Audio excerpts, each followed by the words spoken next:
this is also the case when it comes to the pairing show. Kyle, again, this is a night we look forward to each and every year. Yeah, I can't wait to unveil the draw tonight and see where everybody's headed and what the matchups are going to be. It's going to be an awesome. I think the sectional week is my favorite week of the year. The rivalries, the games you have against teams in your neighborhood, and the crowds are just awesome. So can't wait to see where everybody's headed. Folks, you know the drill by now. We will start with the pairings in the 1A North coming up a couple of segments from now.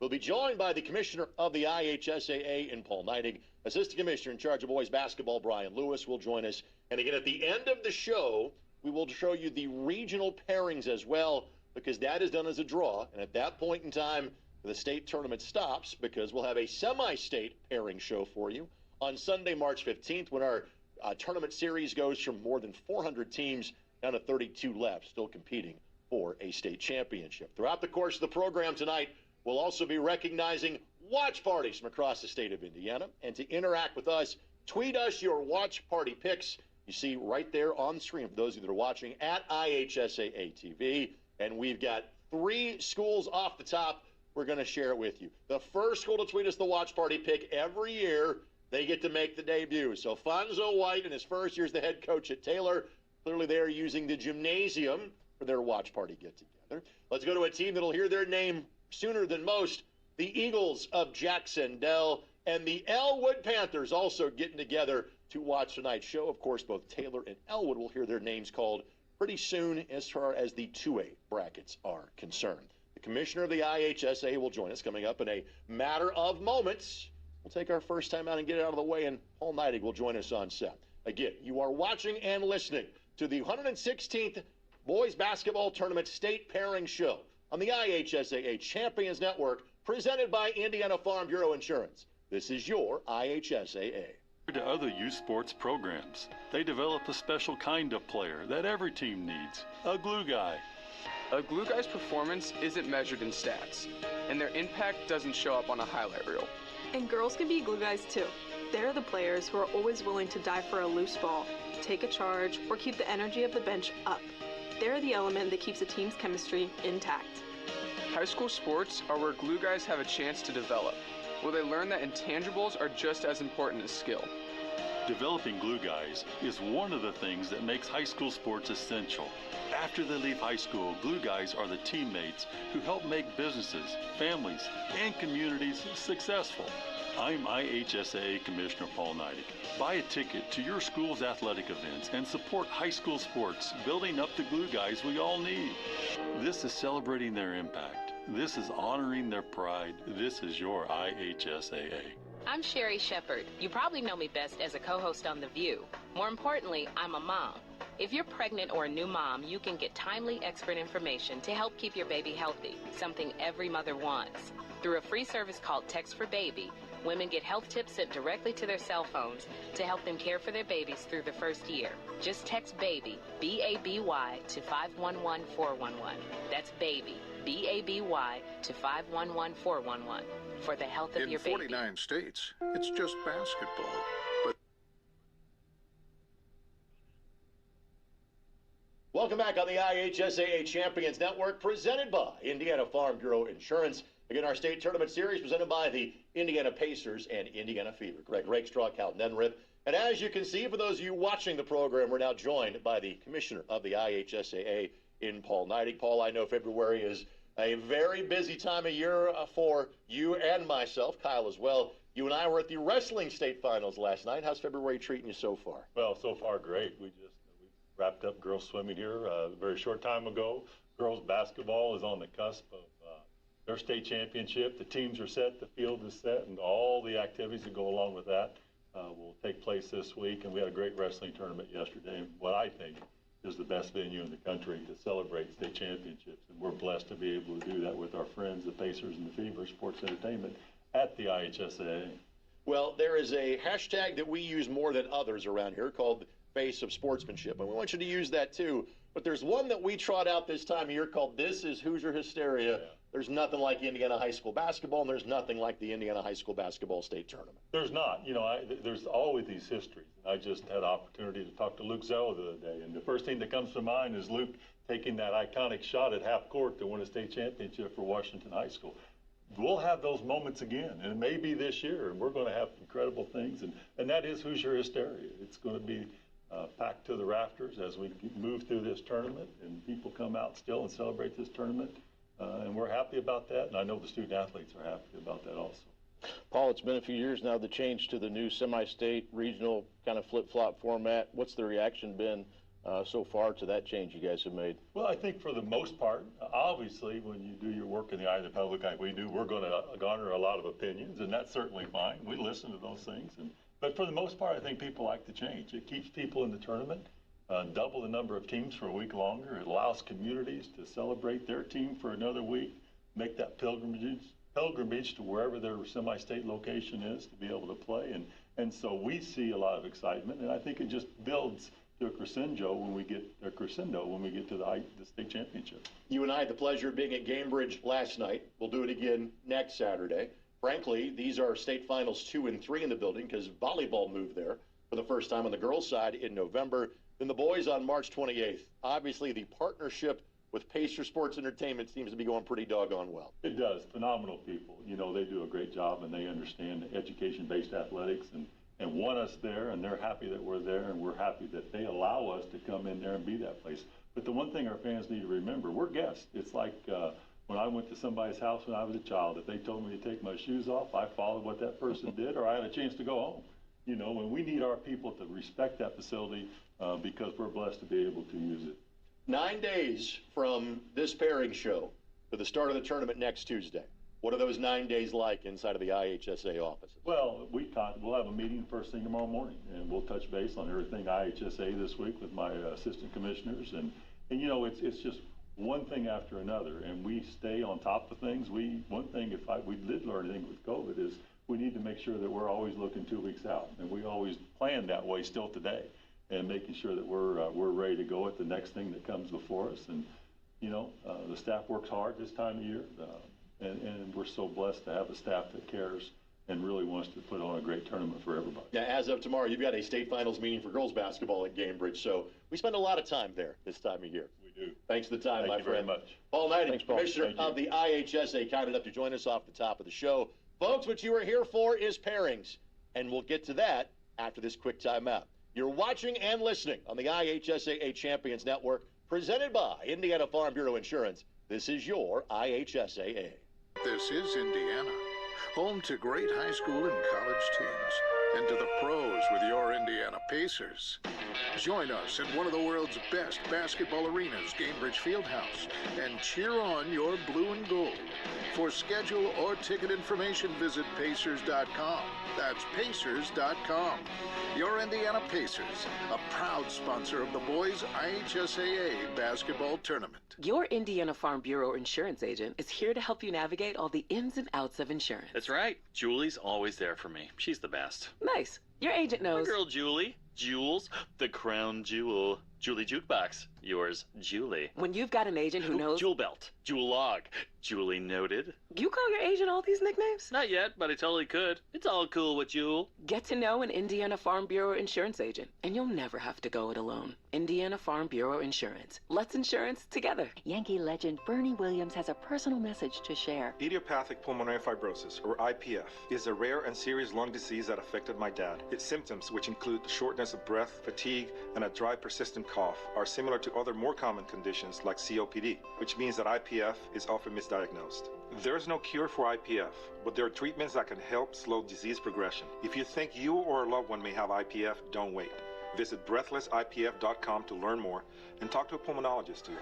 When I was 6, my mom passed away. Welcome back on the IHSAA Champions Network, presented by Indiana Farm Bureau Insurance, our state tournament series, presented by the Indiana Pacers and Indiana Fever.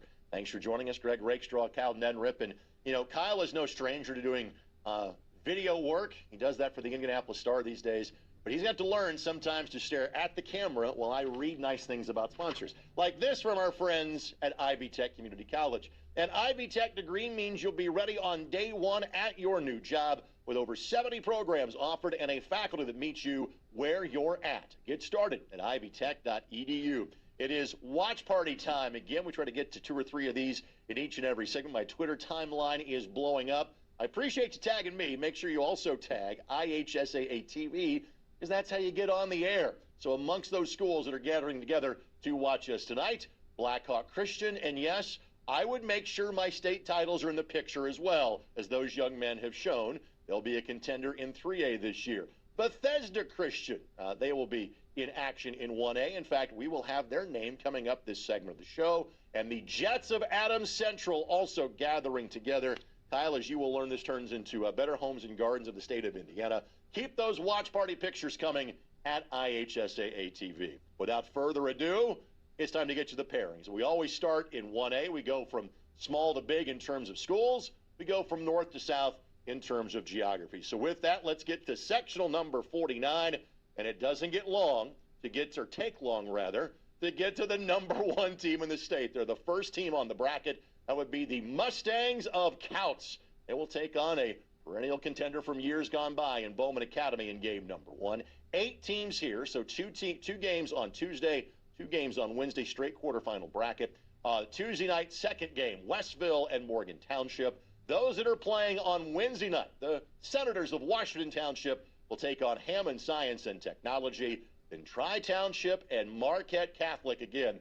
There's a lot of schools that have been historically successful here, Kyle, but it's Couts that draws your attention in our first sectional of the evening. Yeah, number 1 team in Class 1A. They're a team that's been to Cambridge Fieldhouse before.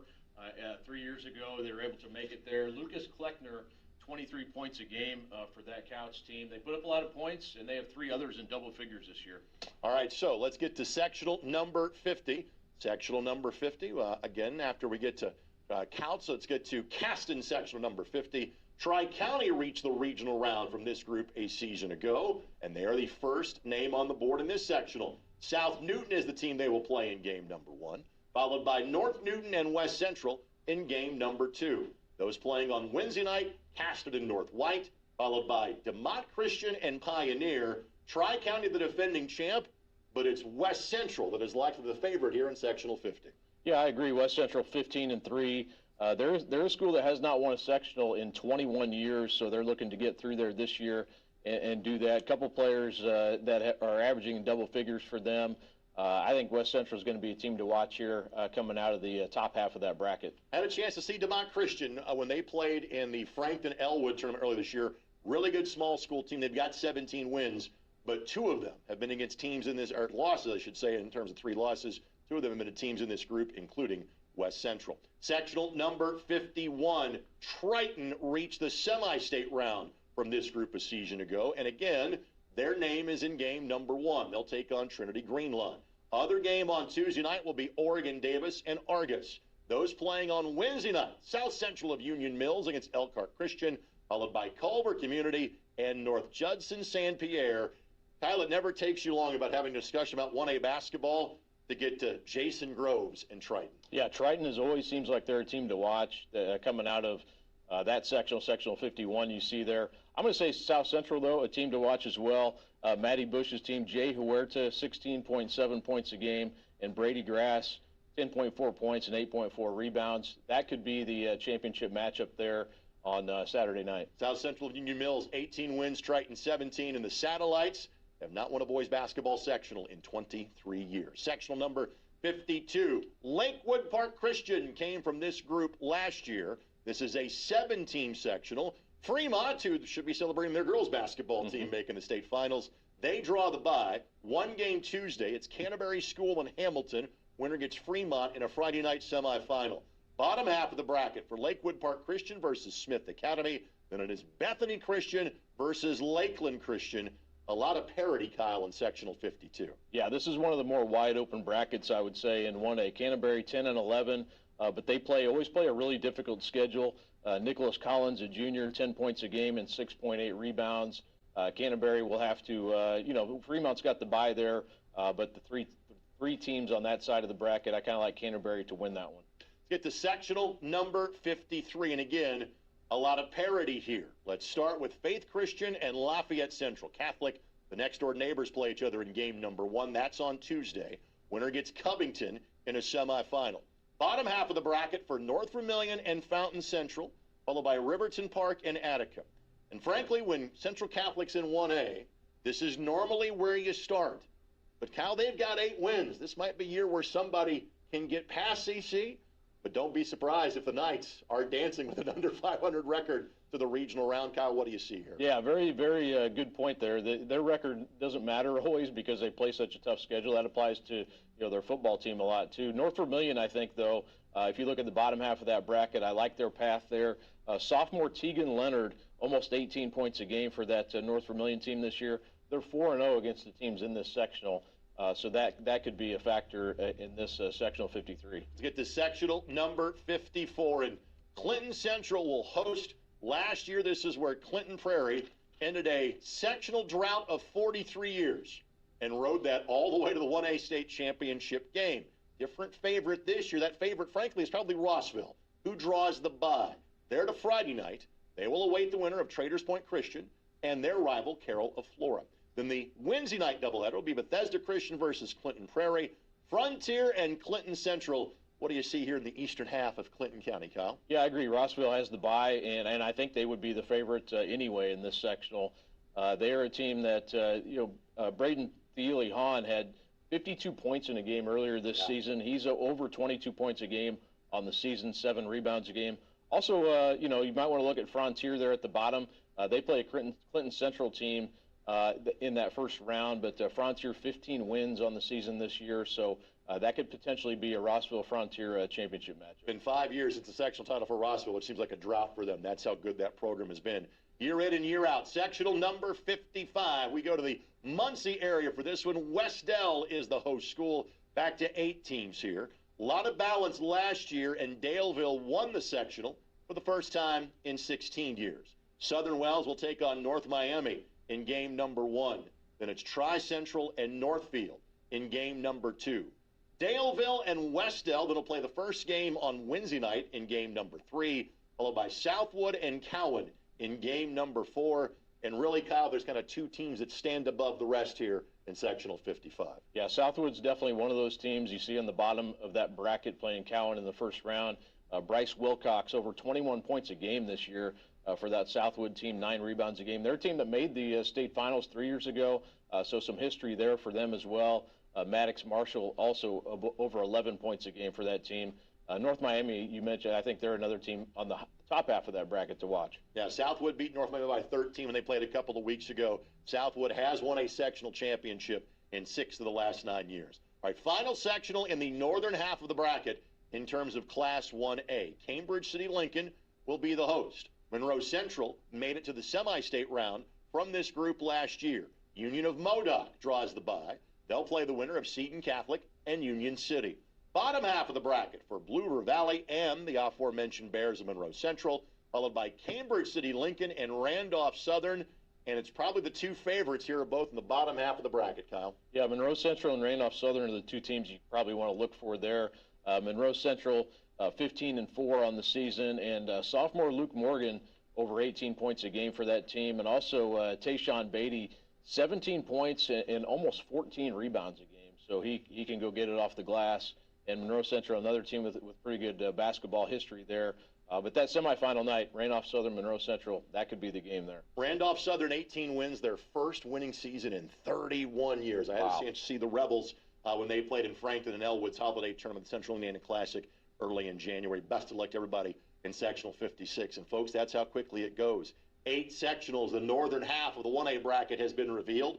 We'll do that for the southern half of the 1A bracket coming up in a matter of moments. First, some affiliate shout-outs for those of you listening on the IHSAA Champions Radio Network. For those of you in Bedford and Orleans on WBIW-AM and WPHZ-FM.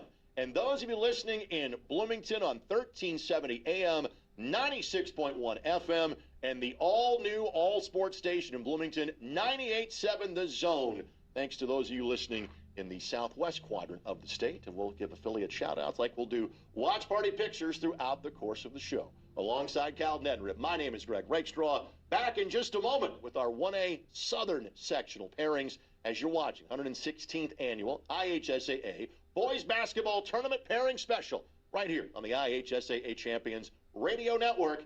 This is your IHSAA. She was an organ donor. she saved 5 lives. She donated her heart, kidneys, liver, and her lungs, and they went to people who needed them to live. Saying yes to organ donation means giving someone life. When you get your license and they ask you, do you want to be an organ donor? Think about what that yes can mean for someone else's family, like mine. My mom's yes changed lives. You can too. Message from Donate Life Indiana. Housing discrimination. Would you recognize it and report it? These folks did. My landlord said rent will be cheaper if we're friends with benefits. Because I'm legally blind, a landlord questioned whether I'd be capable of maintaining an apartment. Our real estate agent said a different neighborhood with people like us might better suit our family. To learn more about housing discrimination, visit HUD.gov/fairhousing. Fair housing is your right. Use it. A public service message from HUD in partnership with the National Fair Housing Alliance. Did you know that people born from 1945 to 1965 have the highest rates of hepatitis C, but most don't know they're infected? People can live for decades without symptoms, but over time, hepatitis C can cause serious health problems, including liver damage and even liver cancer. If you were born from 1945 to 1965, the CDC recommends that you get a blood test for hepatitis C. So talk to your doctor about getting tested. It could save your life. A message from the CDC. At the IHSAA, we're proud to... Welcome back on the IHSAA Champions Network, presented by Indiana Farm Bureau Insurance. Our state tournament series presented by the Indiana Pacers and the Indiana Fever. Whether you're watching on the Champions Network or listening on the Champions Radio Network, thanks for spending your Sunday evening with us alongside Kyle Neddenripp of the Indianapolis Star. My name is Greg Rakestraw. Thanks to Heath and Cam and everybody behind the scenes that makes sure our signal gets to you on this Sunday evening. Before we get to those 1A Southern pairings, let's get you some more watch party pictures, shall we? The Jeeps of Northeast DuBois. Quality setup they have there. They'll hear their name coming up in sectional number 64. The Caston Comets already know whom they're going to be playing. They're in the 1A northern half of the bracket, and you know, Kyle might be writing a story about Sheridan. That's how good their season has been.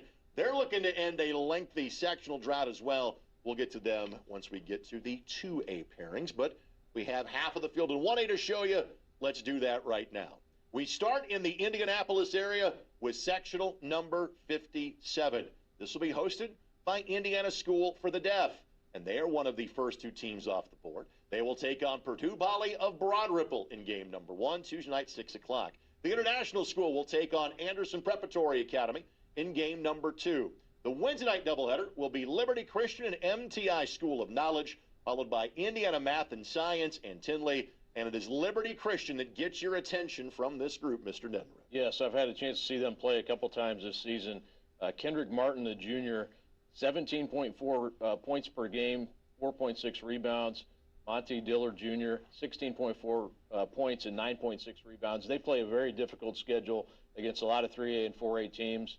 You know, their record may not always be the best, but they are tested. I think that's a team that can go a long way in the tournament. Yeah, Kyle, to your point, they've got victories over Addix and LC this year, do Liberty Christian. By the way, Purdue Poly Broad Ripple, 14 wins in just their 3rd IHSA postseason. Now, in a bit of a different level of competition, Liberty Christian, but a shout-out to the Lynx. That's LYNX as far as their nickname for Purdue Poly in Broad Ripple. Let's get to sectional number 58. And again, this is in the Indianapolis area, southern part of the city, southeast side at Lutheran. And Lutheran reached the regional last year with a record under 500. Let's start with the Eminence Eels. Have had a really good year, taking on Central Christian in game number 1.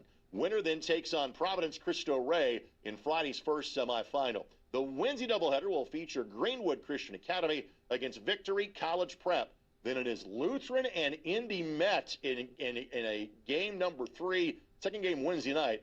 I think that one's going to be really good, Kyle. That's going to be a great game. And Metropolitan, again, plays a great schedule. So does Lutheran.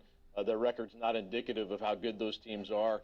Derek Wilson, Jr., player to watch for Metropolitan. He's 12.9 points, 5.6 rebounds. Also, I want to point out on the top side of that bracket, Providence Cristo Rey covered them a couple years ago. Only had 7 players on their team.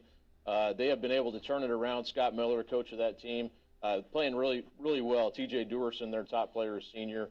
So cool to see that they are getting their program going there. By the way, the Eels of Eminence, their most wins in boys basketball in 15 years. Shout out to the folks at Eminence as well. Sectional number 59. We go a little further south and further east. We go to Tri High School as the host. 8 teams get together here. North Decatur, the defending champs from last year. Waldron takes on county rival Southwestern in game number 1. Then it is Morristown and Tri in game number 2. The Wednesday doubleheader will feature Knightstown and Edinburgh, followed by South Decatur and North Decatur. Parody, Kyle, the story here. 5 teams have 11 or more wins, and everybody's got a loss to somebody else in this sectional. I think this one could go any which way. It's an 8-teamer that a lot of teams here can win. I would point out that game 2, Morristown and Tri won by 5 points earlier this season, but Morristown 6-2 against the field here, and Corey Krieger has that team turned around 16-5 this year after a few losing seasons. Kellen Krim, their top player, he's a junior, but Morristown, a lot of basketball tradition, and they're getting it going again there. Yeah, they are 8 years removed from winning that 1A championship back in 2018. Let's get to sectional number 60. Hauser is the story here. Milan is the host, and it seems fitting we have a state tournament side in Milan, correct? Yeah. Shell Memorial and Trinity Lutheran in game number 1, followed by Milan and Crothersville in game number 2. Then on Wednesday night, Jacksonville will take on Oldenburg Academy. Then it is Hauser and Rising Sun. And again, it's the Jets that get your attention here in sectional 60. Yeah, for sure. Trent Moorhead, the coach there. Hauser 20-2 on the season. Played in the semi-state last year. Lost to that Orleans team in a great game. Lost by 2 points. Also, shout out to Micah Norman for Milan. Now is the all-time leading scorer at that school, which is saying a lot at that school. So shout out to him for sure. He just broke that record here last week. And Milan, they play, as you see, Crothersville in that game too. Again, that is sectional 60 at Milan. Trinity Lutheran, a really quality team for Mike Lang as well, but Hauser got him by 17 when they played back in December. Sectional number 61, we go west for this one to White River Valley. 8 teams get together here. The host Wolverines take on Cloverdale in game number 1, followed by Lighthouse Christian and Shakamak in game number 2. We get to Wednesday night's games. It'll be Bloomfield and North Central of Farmersburg, followed by Clay City and Duggar Union. I know you went to Clay City and chronicled their story last year. That was really a senior-laden group that graduated. Bloomfield and Cloverdale tend to get your attention of the teams here at WRV. Yeah, and I will say one of the best venues in the state of Indiana, White River Valley. It's an awesome gym down there. But this is another one. A lot of matchups here, a lot of rivalries. Bloomfield's Blake Neal, over 2,000 points this year on the season. I think he's got a chance to be an Indiana All-Star potentially. But yeah, you mentioned that Clay City team. They lost a ton from last year, so that opens it up here. Cloverdale, White River Valley, that'd be a good first game. But I keep an eye on Bloomfield to potentially get through and win this sectional. And look for Ishmael Kateka, developing big man for Cloverdale, maybe the next in the line of stars that Cloverdale has had in recent years. Let's get to sectional number 62, and this always gets your attention through the Jack Butcher Arena. Orleans, your defending state champs, takes on Washington Catholic in game number 1. Then it is Vincennes Reveille and Medora in game number 2. We get to the Wednesday night 6 o'clock game. They're going to start camping out right now to get access to the arena for that game. Lagodi and Bar Reeve, followed by North Davies and Shoals. Kyle, we could talk about this one for a while. Where do you want to start? Every year, Greg. Every year. This is a great event, and you talk about great locations. Also, Lagodi, obviously a basketball town. In the bottom half of that bracket, man, I absolutely loaded there. Bar Reeve, North Davies, of course, rivals as well.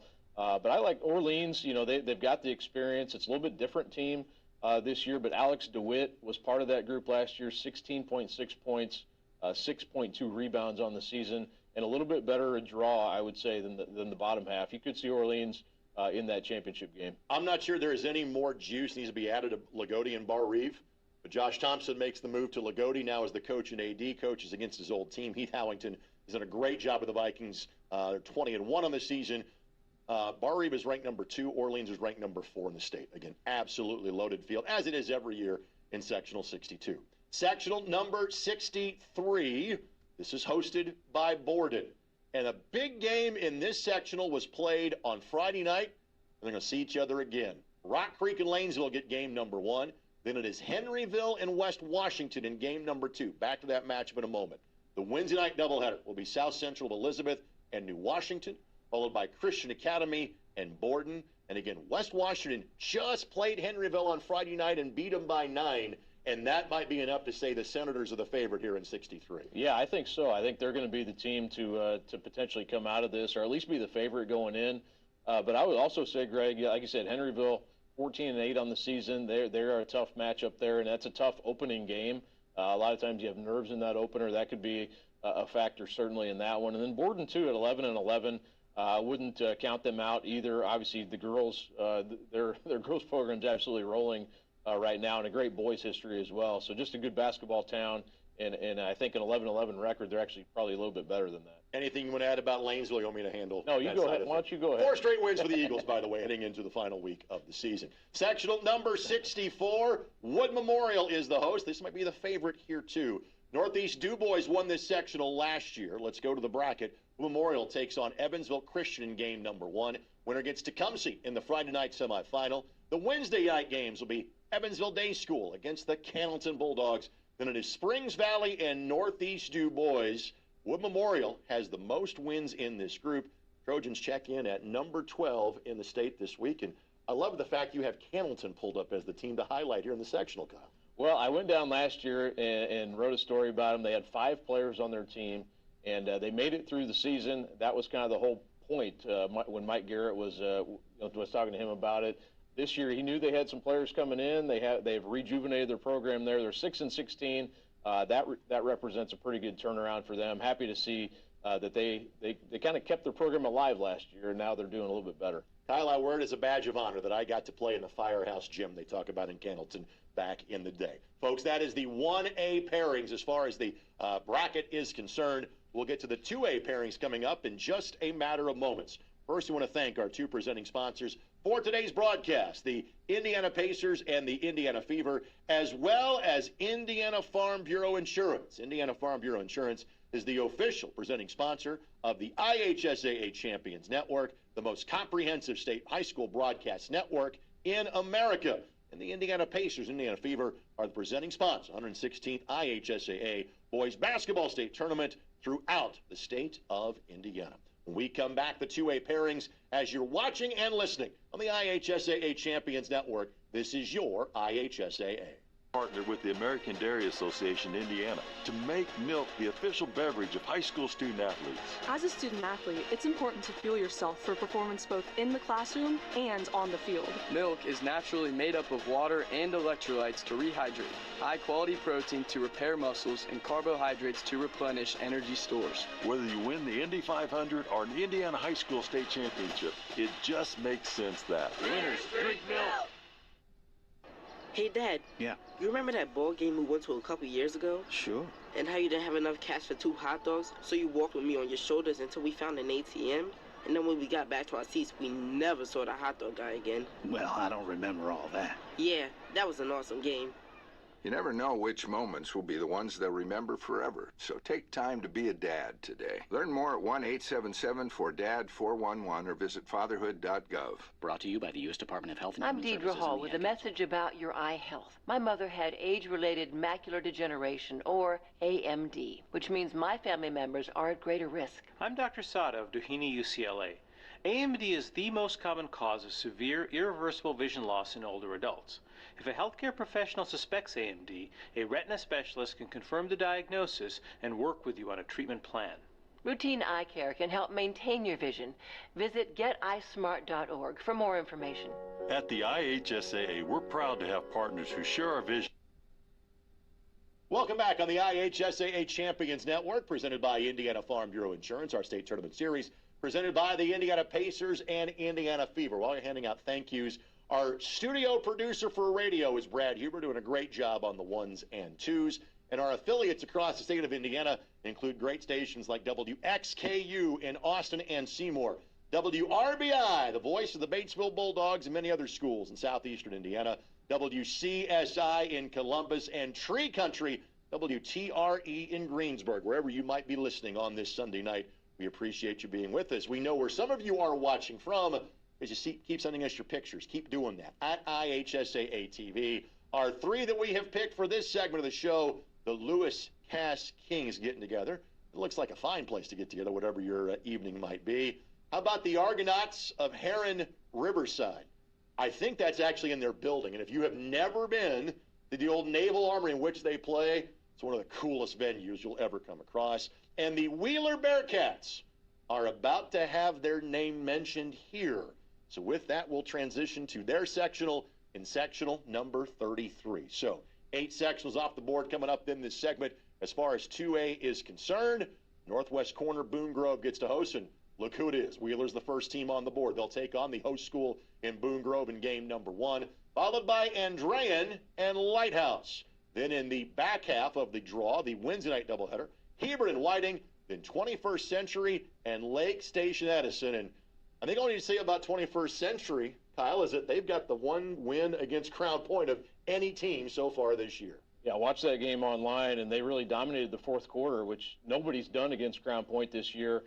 Terrence Hayes Jr., I think, is probably an Indiana All-Star, should be, in my opinion. 17.6 points a game, 6.5 rebounds, 3.5 assists, going to one of America's best colleges in the country, Missouri State University, next year to play point guard. I wanted to get that out there as well. Caleb Young is another player inside for them who's really, really nice player. So Gary 21st, again, they play like a 4A schedule and they're playing 2A in the sectional. Very tough team. I want to mention, sure, that Gary Lighthouse has their first winning season in 11 years as well. And now, are you a Missouri State alum or a Southwest Missouri State alum? It says Southwest Missouri on my diploma, but now Missouri State. That just means your season. That's right. All right, sectional number 34. Moving on to LaVille as the host school here. 6 teams in this group. Career Academy draws the bye. They'll take in either Bremen or LaVille in the first Friday semifinal. Jimtown draws the bye. They made it to the semi-state last year. They will take on either Winnemac or Knox. Winnemac and Bremen are both having fantastic seasons. Yeah, Bremen is a team that they're 6-0 against 2A competition. Their losses all to 3A and 4A teams. They only have 3 of them. Chase Devine, 22 points a game and shooting 40% from 3 and 90% from the free throw line. So he's having a great season for Bremen. They have their last sectional title was in 1999, but yeah, like you said, Winnemac could be in the way there. Also Knox with the Mr. Football winner playing for them this year in basketball. He does that too. Yeah. Well, McLaughlin's everywhere. Sectional number 35. This has been the domain of Westview, and maybe again, and they can make another deep run in March. They draw a bye. They'll take on the winner of Churubusco and Eastside. Bottom half of the bracket for Lakeland as they await the winner of Prairie Heights and Noblesville. And for those of you that think we should be seeding sectionals, this is probably a draw that would work out that way. I think Westview is the clear number 1, and Lakeland's probably the number 2 of this group. Yeah, and probably Prairie Heights number 3, so you probably have the 2-3 if you were to seed it there in the bottom half, potentially in that semifinal. But Westview, like you said, I mean, that's a program. Seems like every year they are very good. Austin Schlebach, 18 points a game, 4.9 rebounds. Caden Grauf, 19 points per game. And then Daniel Yoder, 12.2. So they have 3 guys who can really score it. And, Westview's got the tradition and history on their side. So they're going to be tough to beat. But a couple other good teams in there, like you mentioned, Greg. Let's get to sectional number 36. Bishop Luers won this group last year.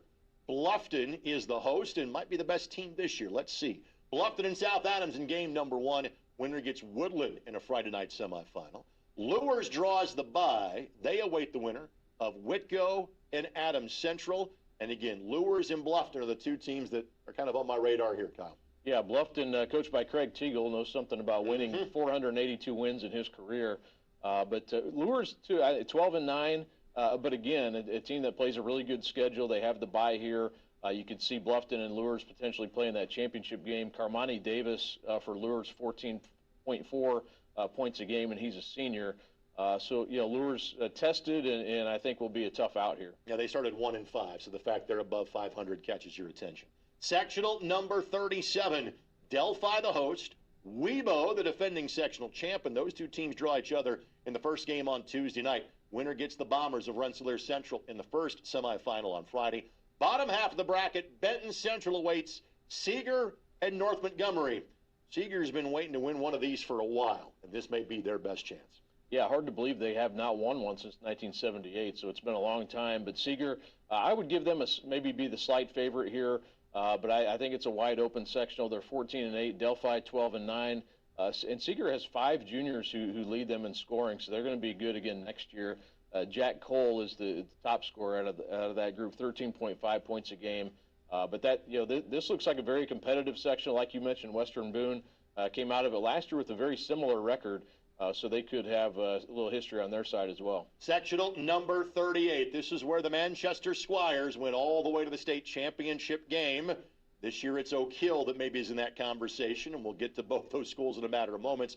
First game on Tuesday will be Eastern of Greentown versus Wabash. Eastern's having a really good year. The winner of that matchup takes on Rochester in game 1 on Friday. Bottom half of the bracket, Lewis Cass awaits the winner of Manchester and Oak Hill. And Oak Hill has the team that backs up the light show that introduces them each and every home game, and they're coming off a victory against Marion. That doesn't happen very often at Oak Hill. No, and I had a chance to see them play against Homestead a couple weeks ago. That team is legit. Homestead beat them, but they're a 4A team. Oak Hill's very, very good. Jace Tonigal, their leading scorer, 15.1 points a game. But his brother Will Tonigal can also score it as well. He's 14.3. They've got a lot of good pieces around him. Jaden Younce shoots it at a very high rate from the three-point line. And you mentioned that Eastern team, Greg, and Colton Lindsay, almost 25 points a game for Eastern this year. But they're going to be up against it. Oak Hill, I think, is tested. Like you mentioned, beat Marion. They are playing a great schedule, and I think will be a very tough out. They're hungry for a winner there for sure. And the general thought is Oak Hill's got a run. They're going to be good for the next few years. They got a real run of talent coming up at Oak Hill. Sectional number 39, and how about the depth here? 4 teams have won 14 games or more. Tipton and Taylor in game number 1. Winner gets a really good Sheridan team in the first Friday semifinal. Bottom half of the bracket, the district mates, LaPel and Frankton, will see each other with the winner getting Elwood. You know, Tipton with Cliff Hawkins has kind of had the way in this sectional as of late. Cliff obviously, got a new kidney, then retired during the course of the offseason. But we could talk about more than half the field here, Kyle. Yeah, Cliff's doing well. I saw him the other night at a game, and good to see him out watching basketball. This sectional about as good as you'll find anywhere. Sheridan, you see on the top half there, have the bye. Also, the LaPel Frankton game, very interesting.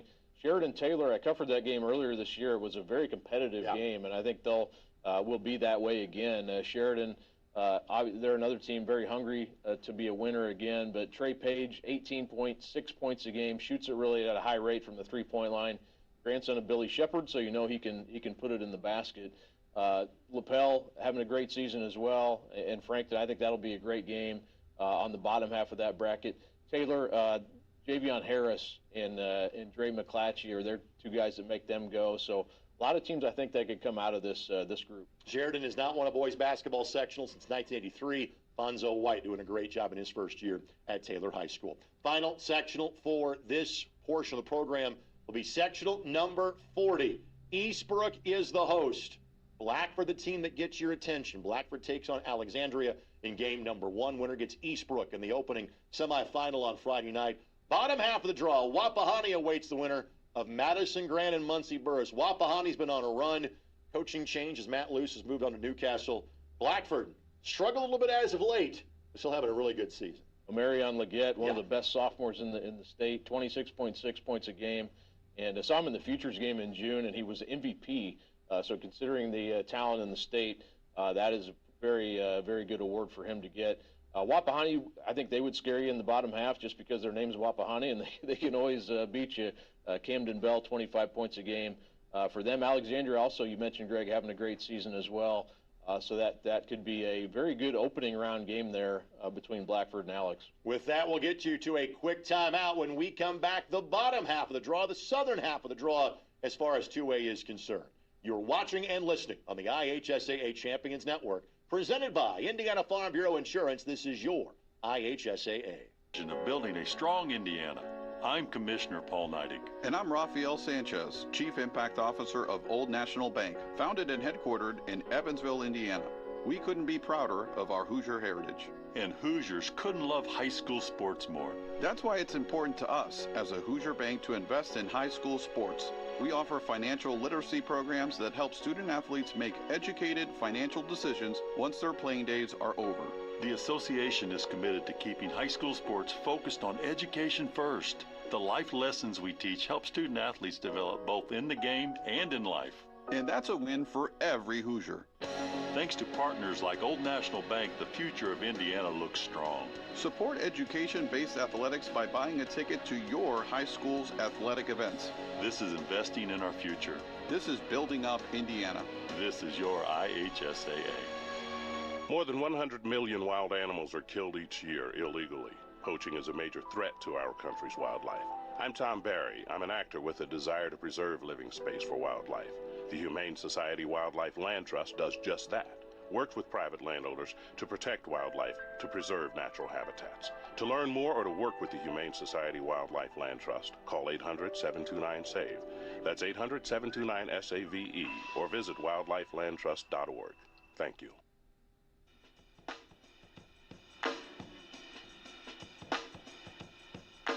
Welcome back on the IHSAA Champions Network, presented by Indiana Farm Bureau Insurance, our state tournament series, presented by the Indiana Pacers and Indiana Fever, alongside the 2024 National Sports Media Association. Indiana Sports Writer of the Year, Kyle Neddenriep. He's a two-time winner of that award.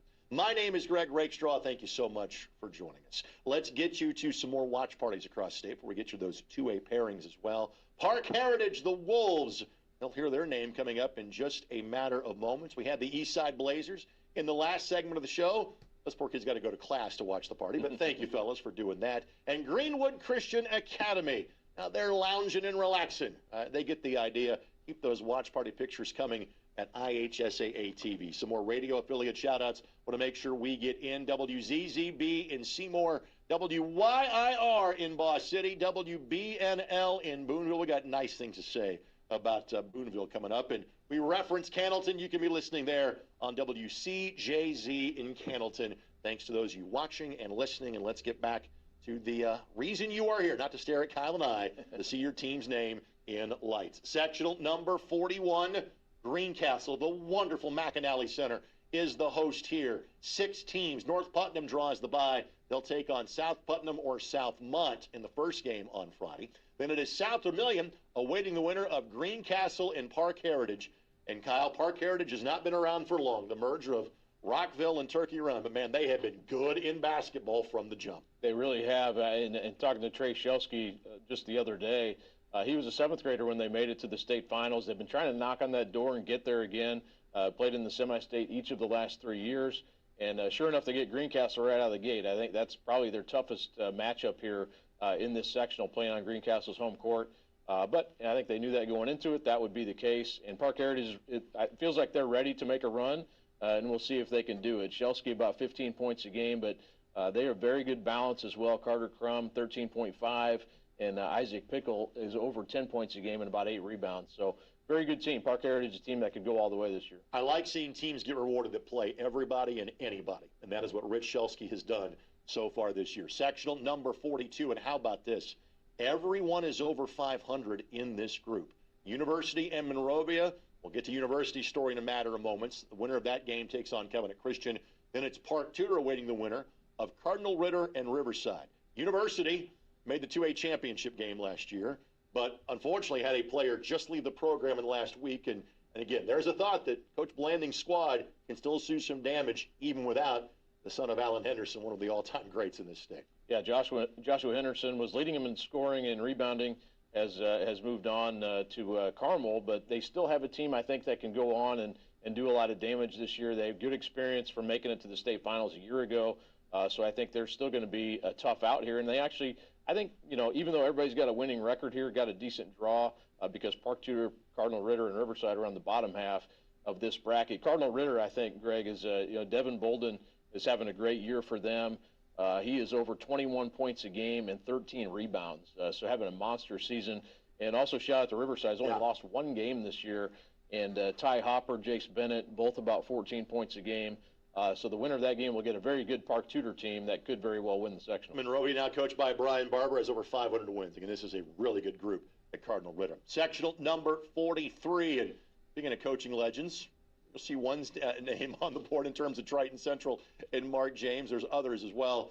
Cecina draws the bye. They had a really good year as well. They await the winner of Irvington and Kip Indy Legacy. Bottom half of the bracket for Crystal House and Heritage Christian. Then it is Eastern Hancock and Triton Central.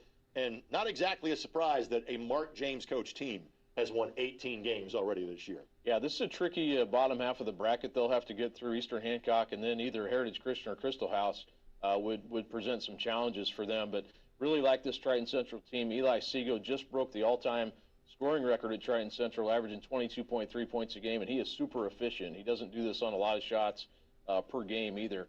Really like the Cecina team you mentioned. They made it to the city championship game this year, and I think a program that's kind of on the rise here. Bryce Mathis, a senior, but then a couple sophomores, Jalen Foster and Ian Collins, who will be around for a while, and a good draw for them getting the bye, and then potentially just one game and you're in the championship. Sectional number 44. Host school is Hagerstown. 6 teams here. Union County gets Hagerstown. Winner gets Centerville in the Friday first semifinal.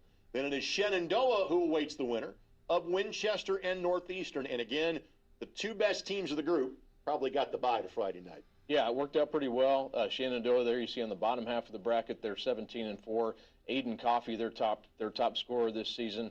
Centerville, another team you mentioned, playing good schedules. They played some tough teams this year. Should be well tested. Shea Hollendonner, their leading scorer, is over 20 points per game, and Landon Kaiser, 11 points a game. So they get some scoring from different places. But yeah, Shenandoah Centerville could be your championship matchup here. Sectional number 45. South Ripley is the defending champ here. Just 5 teams get together. So 1 game on Tuesday night. It is Brown County versus Southwestern of Hanover. That winner gets the South Ripley Raiders in the 2nd game on Friday night. Top of the draw for Austin and Switzerland County. And again, South Ripley sitting on 17 wins after winning 23 a season ago. Yeah, and they're again a team that's got a lot of tradition and have some experience here recently. 17-5 on the season. Drew Volts, their top scorer at about over 16 points a game and about 6 rebounds. So yeah, South Ripley, a team that I think could potentially get through here. But Austin on the top half of the bracket having a good year as well.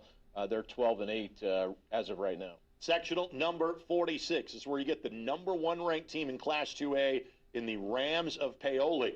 First things first, let's get to the Tuesday night game, which is Eastern and Salem, so 2 Washington County rivals meet. Winner gets Providence, who drew the bye in Friday's semifinal. Bottom half of the bracket for Mitchell and Clarksville, followed by Crawford County and Paoli.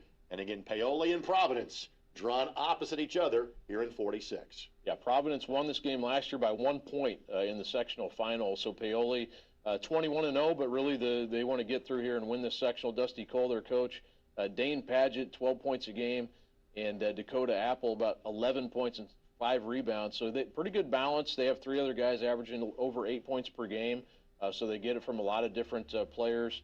But Paoli, number 1, that maybe a little bit of pressure being undefeated coming into the sectional, and Providence, a team that they always seem to play a really difficult schedule as well. Just played Carmel the other night, so they're taking on all comers there. But that very well could be your championship matchup. That'd be a great game. Sectional number 47, Linton Stockton, always a team that gets your attention, and boom, there they are. They play Eastern Green in game number 1. This sectional is at North Knox. South Knox awaits the winner of the Miners and the Thunderbirds. Bottom half of the bracket, Sullivan draws the bye. They'll face either West Vigo or North Knox. Linton Stockton, the team we talk about, with the fact that Jeff Moore is stepping away at Sullivan after this year, after 36 years and 560 wins. That seems like a good place to start to me. Yeah, congratulations to him on a great career there. And Sullivan trying to make a run. They just lost. They did lose during the season to Linton by 8 points. But I think a team that's very capable. I mean, you got to get through your first round first in the semifinal there, and then potentially play Linton in the championship. But they have a team. Christian Bryant, 17.7 points a game. Paul Ridgway, 17 points as well and over 7 rebounds. So those two can really score it. The potential for a Sullivan-Linton championship game is on the table there, and that's always a fun matchup. Miners ranked number 9 in the state this week. Finally, sectional number 48. Forest Park is the host. They made the regional round from this group last year. 7 teams get together. Pike Central and Forest Park in game number 1. Winner gets South Spencer in the first semifinal on Friday night. The Wednesday night games will be North Posey and Perry Central, followed by Tell City and Evansville Mater Dei. When it comes to Mater Dei, we talk about football and wrestling. Let's talk about basketball. They're the favorite, likely, of this group, Kyle. Yeah, I think so, and they have not won a sectional since 2015, so trying to get through for the first time in over a decade. You mentioned Forest Park. They're a team with a lot of history as well and made a good run last year. We'll see if they can do that from the top half of that bracket. Well, since you mentioned Forest Park, let's talk to one of DuBois County's own in the next segment of the show. That would be Brian Lewis, Assistant Commissioner of the IHSAA, who will join us to talk about the upcoming tournament, base of sportsmanship, officiating, and all kinds of fun stuff when he joins us on set next. You are watching the IHSAA Champions Network, presented by Indiana Farm Bureau Insurance. This is your IHSAA. So, what's next after high school? Getting a job? Going to college? Still figuring it out? Honestly, you've got more options than you might think. And here's why. Ivy Tech works with real Indiana companies to identify the knowledge and skills that get you hired, and then they teach it all to you. Even if you're heading to a 4-year college later, Ivy Tech's a smart, affordable place to start. Decide what's next for you by knowing the real opportunities. Check out ivytech.edu. In 49 states, it's just basketball. But this is Indiana, home to great high school and college teams, and to the pros with your Indiana Pacers. Join us at one of the world's best basketball arenas, Gainbridge Fieldhouse, and cheer on your blue and gold. For schedule or ticket information, visit Pacers.com. That's Pacers.com. Your Indiana Pacers, a proud sponsor of the boys IHSAA basketball tournament. Your mortgage payments. The National Foundation for Credit Counseling is a nonprofit organization that has helped consumers in situations just like yours for more than 60 years. Our certified housing specialists will work with you to review your finances and create a custom plan that's right for your specific situation. NFCC member agencies provide free and affordable help and meet U.S. Department of Housing and Urban Development standards. Call 866-687-6322 or visit mortgagehelpnow.org.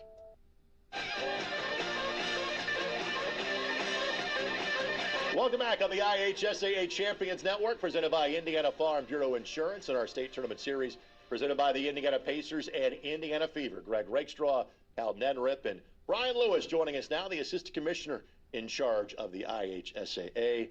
It's always a busy time of year for you and everybody here in the offices, but there's always something special about this night and this tournament. How you feeling going into it? I feel great. This is an exciting time, like you said, for all of our sports. And anytime you can release the pairings, everybody knows where they're going and who they're going to play. Kind of sets the stage for the next month. And we've got one more week here to get girls basketball and boys swimming done. And then the month of March is dedicated to boys basketball in the state of Indiana, and it doesn't get any better. Nearly everyone in this office played in a state tournament at some point in time. You were lucky enough to win one as a football player at Jasper High School. What's kind of the advice that you give coaches, athletes, fans heading into a tournament like this one? Best advice is to go out and have fun and enjoy it. We talk about high school athletics in the state of Indiana and education-based athletics being about community and school and representing your family, your school, your team, your administration, everyone involved. It gives a whole different meaning to participating in athletics. Brian, I asked Paul the same question I'll ask you, but what do you feel, what's the reaction been to the change from the kind of flipping the semi-state and regional rounds around these last few years? I think the flip has been good. We obviously get opinions from everybody, but it's been a successful change for us. And, as we look at it again, we get to take double the number of schools a week longer. And when you talk about playing at a state championship, to be crowned that champion, to get to that level, we look at it as that you need to have the toughest day of the tournament. And in my opinion, the most enjoyable day of the tournament is that semi-state. To win 2 games for the opportunity to go to Gainbridge Fieldhouse and play for a state championship. Starting tomorrow morning, you've got 8 days till the tournament starts, and you've got 64 sectionals to assign officials. What is that process like? Well, our officials got their assignments on Friday, so they're really excited. Most of them, I can tell you, we had 585 officials for 384 spots, so there's 200 upset right off the top. But our officials do a phenomenal job, and I get the opportunity to travel across the state all year long and see what a great job they do and how passionate they are about giving kids the opportunity to play in this tournament, to be honest. And they work extremely hard to advance to the tournament, just like our schools do. And so it's a celebration for them to be able to go out there and officiate also. Thanks for the time, my friend. Enjoy the rest of the tournament. Thank you very much, as always. Brian Lewis, again, he's the assistant commissioner in charge of boys basketball for the IHSAA. You guys stay right there and look handsome at that camera for 10 seconds because we need to pause for radio station identification as you're listening on the IHSAA Champions Radio Network. This is your IHSAA.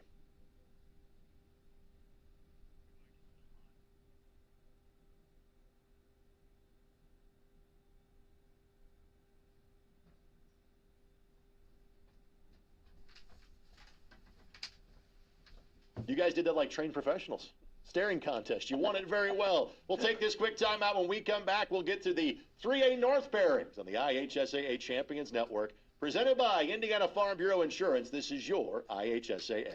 Your Indiana Farm Bureau insurance agent is there to help guide you through each step of the insurance process. Yeah, my agent's awesome. Jeff gives great advice, helps me figure things out. He's kind of like a dad to me. Oh, that's great. Your agent He's just got such a dad vibe, you know? Sure. And your agent I kind of want to get him a tie. I wish there was like an insurance agent's day or something, you know, because he's not really my dad. Get to know an Indiana Farm Bureau insurance agent, and you'll never have to go it alone. Indiana Farm Bureau Insurance. Let's insurance together. Life, there is no free lunch. Are you prepared? Do you have a plan? Who can you trust? You can trust the NFCC, the nation's largest nonprofit network of credit counseling and financial education organizations. Our certified professionals will help you learn basic financial skills and give you the tools to meet financial challenges with confidence. Come learn with us at nfcc.org. It's your money. Get smart about it. A public service from the NFCC. Sometimes it's easy to lose sight of the importance of saving for the future. The National Foundation for Credit Counseling wants you to know there are simple steps to set aside dollars each month. The most important is reviewing all your monthly expenses and establishing a household budget. Need help getting started? Speak with a certified credit counselor who can help map out a plan for you. Call the NFCC at 800-388-2227. This has been a public service message from the NFCC.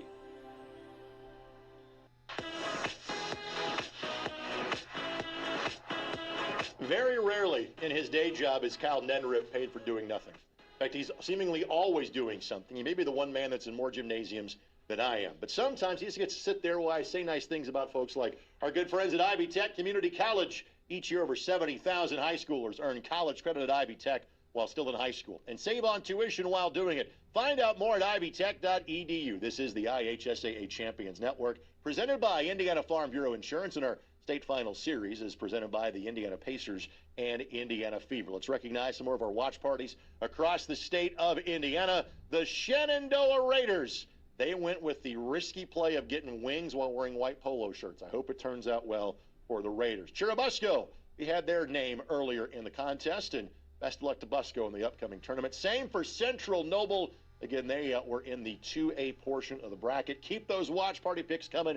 We'll get to as many of them as we can between now and 8 o'clock here on the IHSAA Champions Network. Let's thank some great radio affiliates making sure that you get to hear us on this Sunday evening, like WITZ and WQKZ in Jasper, 97.7 The Ref in Evansville, and the voice of Jay County, WPGW in Portland. For all of you listening and watching this evening, we cannot thank you enough. All right, those of you in 3A have been waiting to hear your names. Let's get to them now. Here is the northern half of the 3A bracket. Sectional number 17, Gary Westside is the host and might be the favorite going in. 6 teams get together. Hammond Bishop Knoll is in one semifinal. They'll take on the winner of last year's sectional champion, East Chicago Central or Highland. Then Griffith has a bye to Friday night. They'll play either Gary Westside or Calumet. Hal, what do you see here in 17? Yeah, you mentioned Gary Westside. I think they are probably the favorite here, although Griffith could be a team that they would see in the semifinal that could be a good matchup. Reggie Hinton, the senior guard for Gary Westside, one of the top guards in the state, 13 points and 5 rebounds a game. Also Bryce Cooper, also a senior for them, 10 points and 5 assists per game. So good group they've got there at Gary Westside. Like I said, that Griffith game could be a really good semifinal. East Chicago Central, too, on the top half of their bracket will be somebody to watch. Sectional number 18. 5 teams get together here. Hanover Central is the host, and they'll take on Ileana Christian in the first game, with the winner getting Kankakee Valley in a semifinal Friday night. First game on Friday is River Forest and Lowell. And this is maybe one of the first times we can say, hey, there's really a loaded half of the bracket. It's the bottom half of 18. Yeah, and I think any 3 of those teams could get through. Hanover Central has beat River Forest during the season, so that could be a game you could see in the championship. River Forest, you only got to win 1 on that side of the bracket to get to the championship. But again, this is really kind of a wide-open 5-teamer here. Now, Ileana Christian has the most wins, but KV beat them last week. So anything can happen here in 18. Sectional number 19, and let's talk about someone that is conspicuous by their absence. This is where South Bend St. Joe has come from the last couple of years. They've made each of the last two 3A championship games, winning last year. So they're not in this field. They're in 4A. We'll get to them eventually. So with that, here are the 6 teams that are competing at New Prairie. Culver Academies takes on Plymouth in game number 1. Winner gets New Prairie in the first semifinal on Friday night. Bottom half of the draw is Mishawaka Marion. They will take on either Glenn or South Bend Washington, and Marion the likely favorite here. Yeah, Marion and then probably Culver Academy on the top half. That could be your championship game. Mishawaka Marion, junior Andre Wells makes them go 19 points a game, and Prescott Horvath over 18 points a game. So 2 guys who can really score. Like you said, that with the change in the South Bend St. Joe moving up, kind of changes things a little bit here. But Marion also a very good history in their own right, and I think probably a pretty significant favorite here. Sectional number 20. Columbia City is the host, and they're one of the highest-ranked teams in the northern half of the bracket. They will take on West Noble in game number 1. Winner gets Fairfield in a semifinal. Northwood is in a semi. They will play either Tippecanoe Valley or Wawasee. Columbia City and Fairfield could be set up for a pretty potent semifinal on Friday night. That would be a great game. Columbia City's got some experience, having done it last year. Of course, you look at Northwood and what they've done these last few years. Another tough matchup there that they could see in the championship game potentially. But there's a lot of good teams in here. Columbia City, though, I think is the favorite. Landon Richmond, almost 20 points a game and 8 rebounds. Owen Marshall also has been a guy they can rely on for that Columbia City team. So a chance, I think, to go pretty far here. They've been in the top 10 much of the season, and 17-3 on the year so far. Sectional number 21. Fort Wayne Blackhawk Christian has worked their way from 1A to 3A. They're the first team on the board, and they have a really good opening game against Angola. That's then followed by DeKalb and Garrett. So 8 teams here, so 2 games on Tuesday, 2 games on Wednesday. The Wednesday night doubleheader will be East Noble and Fort Wayne Bishop Dwenger, followed by Concordia Lutheran and Leo. And again, even though the names change at Blackhawk Christian, like for example, Kellen Pickett doing great things at Wright State this year, they just reload every year. Yeah, and that's a great opening game. The Blackhawk Christian Angola should be a fantastic first-round game. Maybe the 2 best teams in that group. So, you know, Blackhawk Christian, they've got some younger players who are kind of leading them now. Bryce Lacrosse, 19 points a game and 6.2 rebounds. Angola, Niles Knox, 17.6 points and 8.4 rebounds. So that team, that should be a great matchup, like I said. And then, you know, you look at DeKalb, Fort Wayne Dwenger, elsewhere in that bracket, some teams that could potentially trip up Blackhawk or Angola. But the winner of that first game could be the champion there.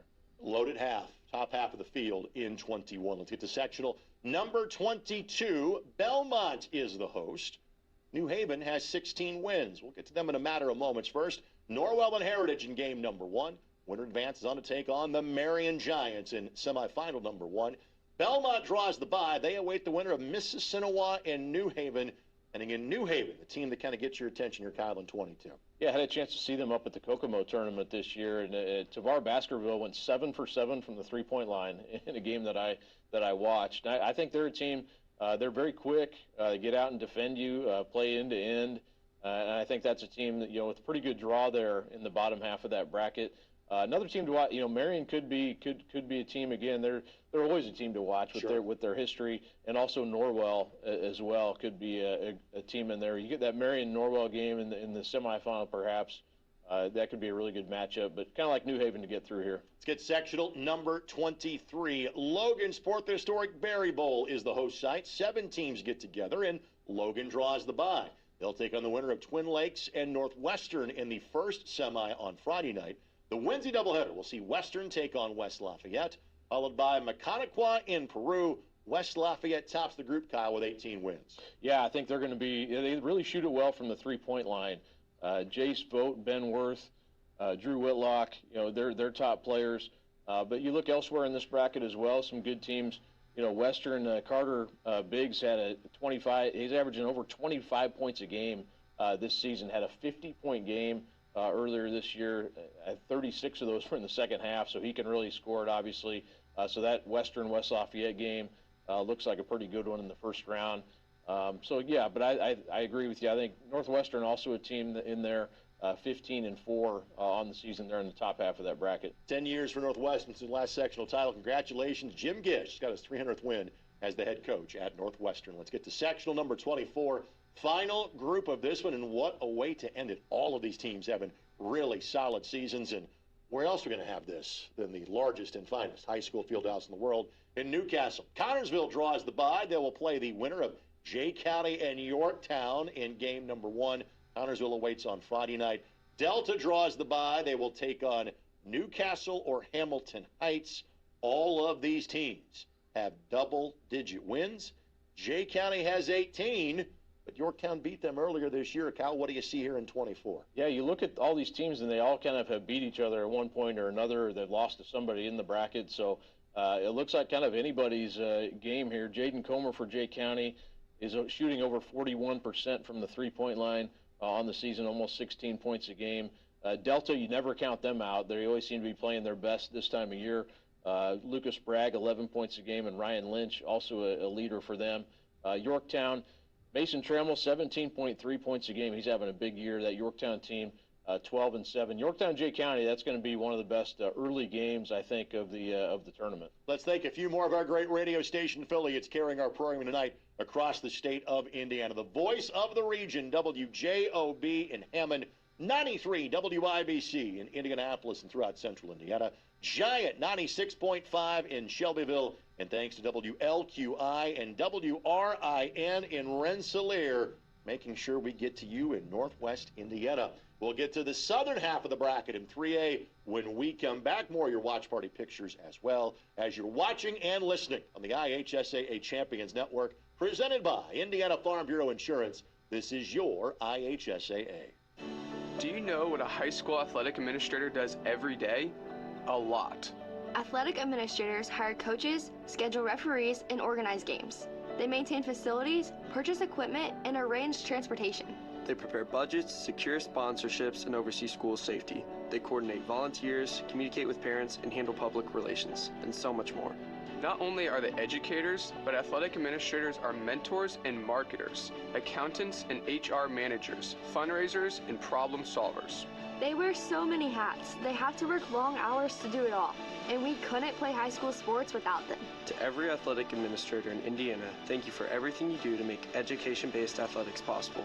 We see you, we salute you, and we are thankful for you. I'm Commissioner Paul Neidig. Show your appreciation for athletic administrators by buying a ticket to your high school's athletic events. This is recognizing their role. This is applauding their work. This is your IHSAA. Hannah complained of a headache. It was a rhabdomyosarcoma. The tumor was very aggressive, and it very quickly became clear that St. Jude was the ultimate place to be. St. Jude is an asset to the world. I think it's the kind of place that could teach the world a couple of lessons about how to treat people. If those lessons could be learned, this world could be a better place. St. Jude Children's Research Hospital. Finding cures, saving children. Learn more at stjude.org. Welcome back on the IHSAA Champions Network, presented by Indiana Farm Bureau Insurance. And I'm going to take this moment to thank our presenting sponsors of tonight's show. That would be the Indiana Pacers, Indiana Fever, and Indiana Farm Bureau Insurance.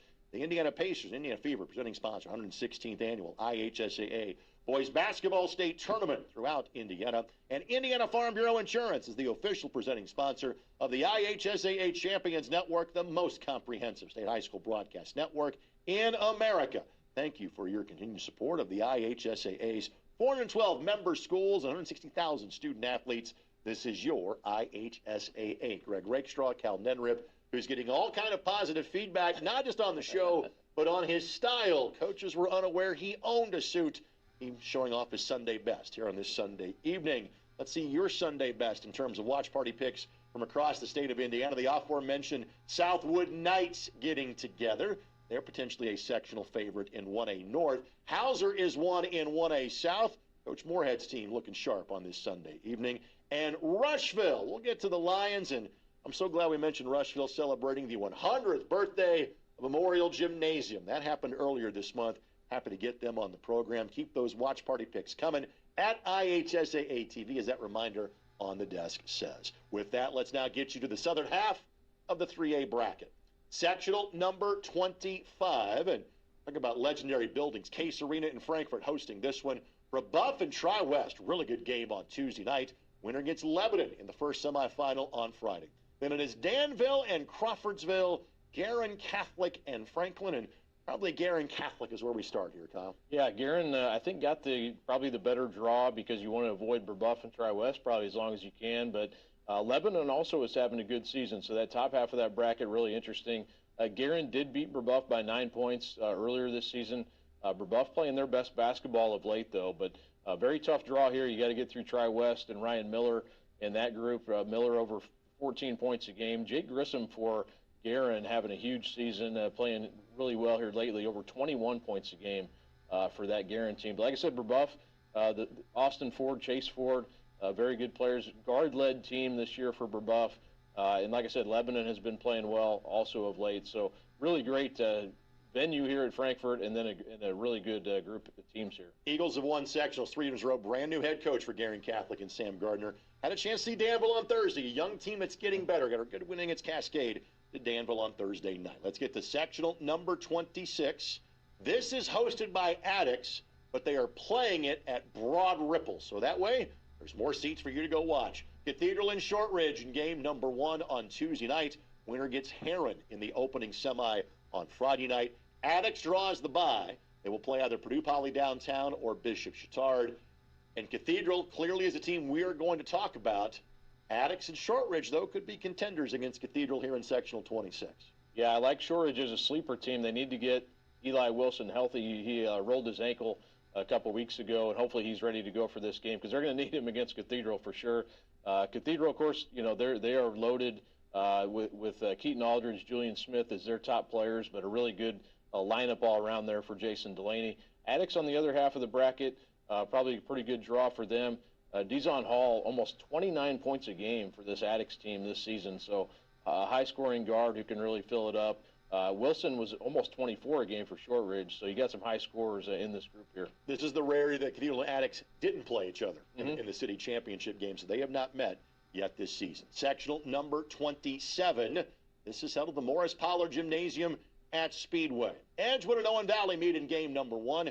Winner gets Cascade in the first semifinal on Friday night. Northview, one of the better teams in 3A across the state. They draw the bye. They will take on either the Washington Continentals or the Speedway Sparkplugs. And again, Northview has been building for this year for the last 2 or 3 seasons. Yeah, if you went to the Hall of Fame Classic this year, you saw Northview play, and you kind of understand what they're all about. Very veteran team, tough team. Braden Goff, their top player there, but they got other guys who can really go play for them as well. So it's a good group, and I think this Northview team will definitely be the team to beat here in this sectional. But also want to highlight Cascade. They won the state football championship. Got some guys from that team who are on this group. They're having a really good year and a pretty good draw there to get the bye into the semifinal. Winning kind of breeds winning, I would say, and that can help them. 4 of their top 6 scorers got their championship rings about a week ago. A lot of carryover from football to basketball. Sectional number 28. This is hosted at Greenwood. Greenwood takes on Rushville in game number 1. Winner then gets the Golden Bears of Shelbyville in the first Friday semifinal. Bottom half of the bracket for Indian Creek and Beech Grove, followed by New Pal and Roncalli.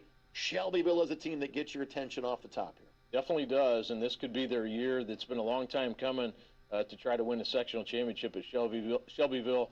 Caden Claxton, Martin Nicholson, they're a very senior-heavy team with those two leading the way in scoring. For them, they shoot the ball well from the three-point line, and they get the bye here. So you're going to have to play Greenwood most likely in that semifinal game. Greenwood's a very good team as well. And then the bottom game there, Greg, the game 3 of the first round, that's going to be an outstanding game. New Pal, a different team. They lost a lot of seniors from last year, but again, a team that knows how to win against a Roncalli team, kind of like Shelbyville, very senior-heavy, a team that has had some good moments this year, and I think is very capable of winning a sectional title. Get to sectional number 29. Jennings County won this group last year. South Dearborn's having a really good season, and they are the host. First things up, it's Lawrenceburg and Greensburg in game number 1. Winner gets Batesville in a semifinal. Then it's South Dearborn awaiting in a semifinal. Jennings County and Franklin County look to play their way to the Knights of South Dearborn. What do you see here in the southeast corner of Indiana? Yeah, I think Batesville in Jennings County, probably the two that you kind of look at the most there. In Batesville, they are having a really good season, obviously. 6-0 against the field here in the sectional, 18-3 overall. Of course, another community that has a great basketball history there. James Hughes, 19.5 points, 7.4 rebounds this year for Batesville, and 3 others who are averaging in double figures as well. South Dearborn, also a team that's led by juniors. Top 3 scorers are juniors for that team, and they could be also a team to watch. Never count out Greensburg either. They're always seem to play their best basketball this time of the year. Aaron Garrett's doing a heck of a job at Batesville with 18 wins. And how about the job that Brad Moorhead has done in his first year at South Dearborn? They're sitting on 15 wins. They're looking for their first sectional title in 31 years. The last time South Dearborn won a sectional, the coach was Brad's dad, Rob, at South Dearborn. So a lot of storylines here in sectional 29. Sectional number 30, and this is hosted by Madison Consolidated. But again, it is Silver Creek that gets your attention of this group. Gordon and Charlestown playing game number 1. Winner gets the Madison Cubs in the first Friday semifinal. Then Brownstown still playing up in 3A because of their success, not just in 2A, but frankly last year as well. They'll take on North Harrison in their first game. Winner gets Silver Creek. Kyle, this is a really good field, but no one has been close to Silver Creek in 3A all year. No, and we saw them play at the Hall of Fame, and that was kind of they didn't play their best, I would say, in that event. The second half of the third place game, though, they did, and they've kind of carried that on ever since. They are a loaded team. Dane Caldwell, Brandon Hunter, Kaysen Dager, Dane Sprigler, they can all score 25 points a game on a given night.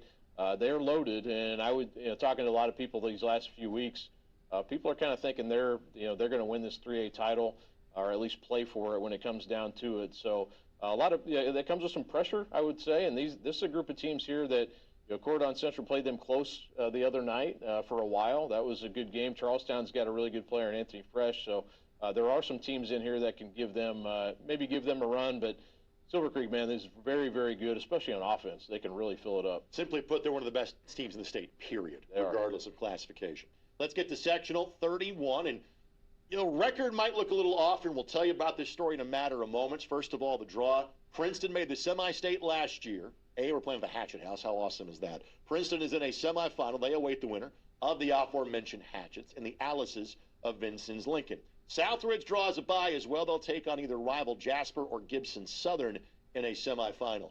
Princeton has had to vacate some wins this year because of using an ineligible player who is now eligible. So they lost the wins. They didn't lose the player, and they're still really good. Yeah, so don't they might not be 19-3 technically, but they really are. Edwin Holmes, I think, will be in contention for Indian All-Star recognition. 15.4 points a game, 9.3 rebounds. He's a very good passer for a big man, and they had a lot of success last year. He averages almost 5 assists per game as a big man there. So a very good all-around player for Princeton, which, like I said, had success last year as well. Gibson Southern, another team to watch there, led by 3 juniors, and they beat Princeton this season early in the season. They played twice and split, absolutely, right. So that could be something, third time should be a great game if they would play again in the championship game there. But very good group. This is a good group of teams here. Let's round out sectional, or 3A rather, with sectional number 32. Boonville is the host, and they're in the conversation to win it too. Bosse takes on Central in game number 1. Memorial awaits the winner. So we've got the Evansville half of the bracket. Bottom half of the bracket, Heritage Hills, who's got 17 wins. They await either Mount Vernon or Boonville. Boonville has 16 wins coming into this section. Yeah, and that's I think in that bottom game there, that game 2 against Mount Vernon, you would expect them to potentially win that game and get through to the semifinal, which doesn't get any easier when you got Heritage Hills in that second game. But yeah, this looks like a good group. Bosse always plays a great schedule. They play a lot of 4A teams. They have Evansville Central in that first game, and then Memorial, like you said, in Evansville, half of the bracket there. But this is a Heritage Hills team, I think, too, that could potentially win this. You only have to win 1 to get to the final. Jake Pryor, 14.4 points a game, and Dalen Gray, 15.1 points a game. So good balance there for that Heritage Hills team. Let's thank some of the great radio stations across the state of Indiana carrying tonight's broadcast. WIBN in the Lafayette area, WFLQ in French Lick, WKLO in Hardensburg, Big X Sports Radio in Jeffersonville. How much they love basketball? They're doing 2 more hours after our show this evening, talking to area coaches and WUME, the voice of the Paoli Rams, not to mention the voice of the Salem Lions, WSLM in Salem, wherever you might be on this Sunday evening. Thank you for joining us. 3 classes down, 1 more left to go.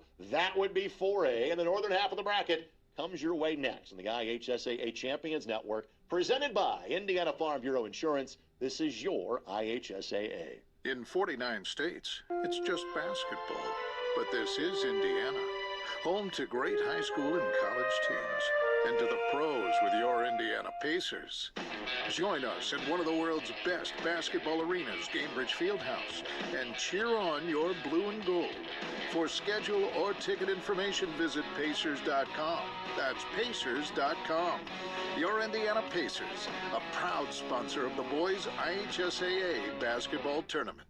What does the future job market hold for you? The truth is, it holds more than you may imagine. And here's the not-so-secret why. Ivy Tech understands what employers need, understands what career changers need, then year in and year out meets both their needs. Ivy Tech works closely with employers across the state to identify the knowledge and skills they look for to hire and promote. Then Ivy Tech provides that education affordably. No, it's not a secret. It's real-world opportunities. Learn more at ivytech.edu.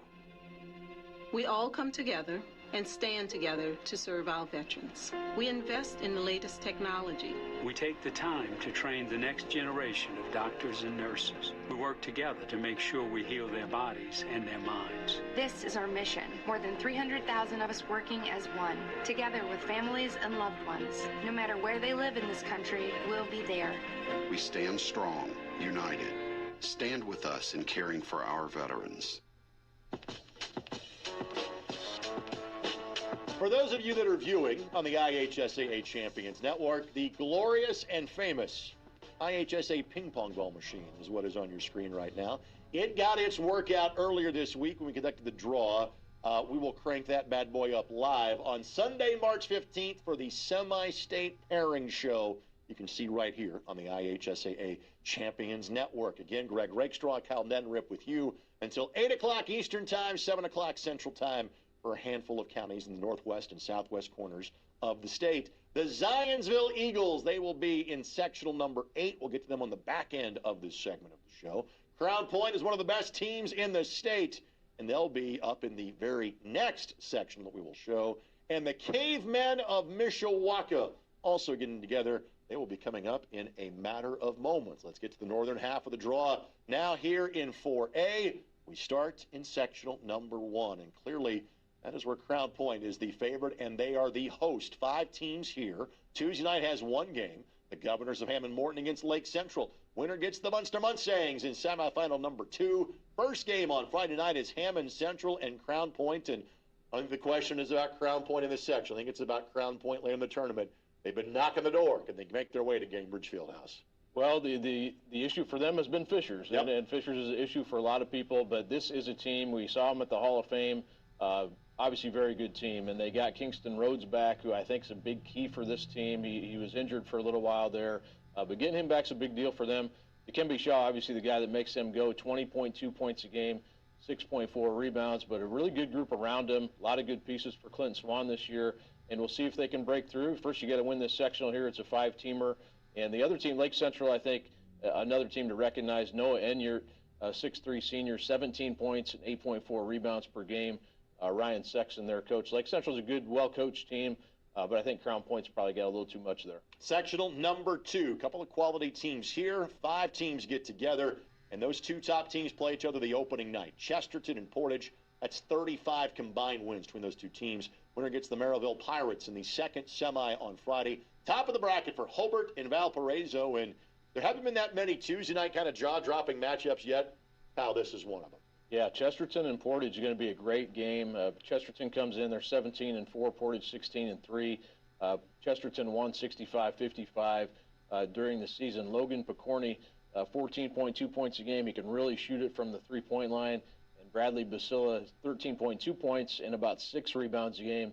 Portage is all juniors and sophomores, really, that lead them, so they're going to be good next year as well, and they're having a great season this year. So yeah, that's going to be a fun game. The winner of that game, you would think, would probably have the upper hand to win the sectional. Let's get to sectional number 3, and there's a lot of teams in this group. They're one team extra because of South Bend St. Joe playing up as being the 3A champs from last year, and they draw the bye.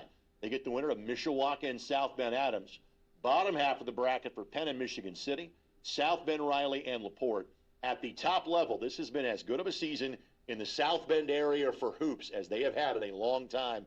There are 3 really good teams in this group of 7. Yeah, South Bend Riley has a young man, Tyrese Jones, who's a very exciting player, 18.4 points a game. So I'm at the Kokomo tournament, and he can really go. But that LaPorte game will be a tough one there. So I wouldn't look ahead there if I'm Riley. But then you look at the top game there, Gregor, the team that gets the bye there, South Bend St. Joe, about as talented as any team anywhere, even though they were in 3A last year. They can contend with anybody in 4A. They get the bye, so that's a little bit of an advantage there, too. And you avoid Penn. Caleb Kuhlman, man, he's a sophomore, a great player. So that bottom half is absolutely loaded there. But so good draw there for St. Joe. But, again, you're going to have to beat a very good team in South Bend Adams most likely, and then in the championship game as well. Now, this is not all of the really good teams in the South Bend area. There's more. And they're in sectional number 4, and that group is led by Northridge. So sectional 4 is hosted by Elkhart, Concord, and Goshen in game number 1. Winner gets the aforementioned Northridge squad of head coach Scott Radiker. Top of the bracket for Elkhart and Warsaw. I saw Northridge beat Riley in Kokomo in December. You and I think were both there that night. Northridge is 20-1 coming into the week. Yeah, they are loaded. Brady Scholl, 24.7 points a game and almost 12 rebounds per game. He can step out and shoot it. He can go inside and score. And like you said, he had a great tournament there at Kokomo. Scott Radiker's got a really good group this year. Hayden Johnson also can shoot it from the three-point line. He's about 13 points a game. And then you look to Greg at Goshen, 14-5 this year, and they would have to play Northridge in that second semifinal game on Friday night. Levi Sawowski, 19.5 points a game, and Braxton Klein, their top assist guy, 5 points a game, can also score as well. So that could be a really good semifinal game. And then Warsaw, of course, is always a team that you'd look out for as well. I think they might be the team that could potentially play either Northridge or Goshen in the championship there. Next few sectionals are 4-teamers. We'll go through these a little more quickly. 2 in the Fort Wayne area. Sectional number 5. Northrop is the host. Snyder and Carroll in one semi. Northrop and Northside in the other. And whoever wins game number 1, Kyle, likely the favorite here in sectional 5. Yeah, I would agree with that. I think Snyder 14-7, Carroll 11-9. Northside 2, I would say a team to consider there at 12-8.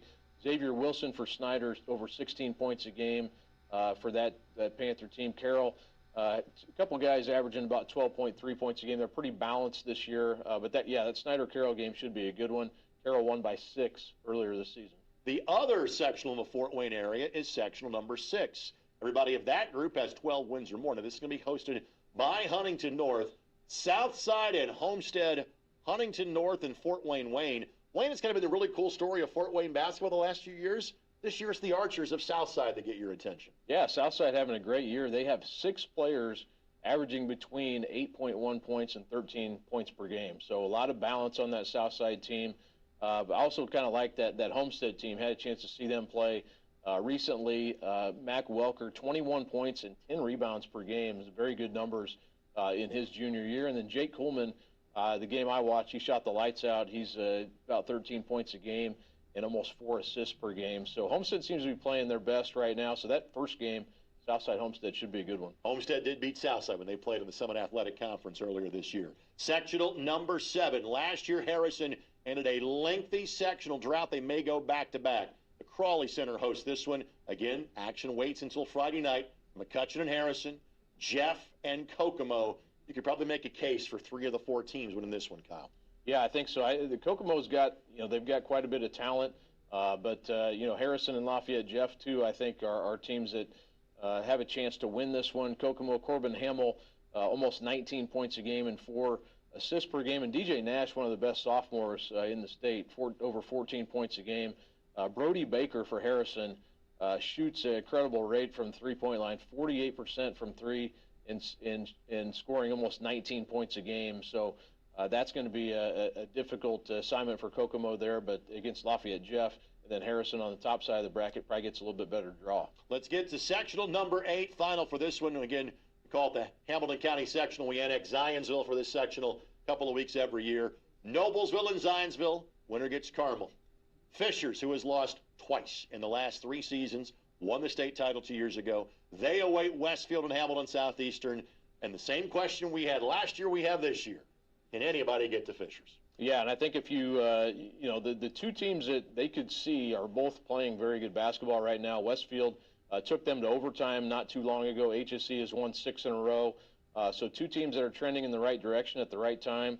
But yeah, I mean, Fishers I put out a poll recently, and 62% of the people took Fishers over the rest of the field. Right. So I think that shows you kind of the perception of Fishers right now, still undefeated, and doing this largely without Jason Gardner being part of the team. And they expect him to be back here shortly. But even without him, very difficult assignment.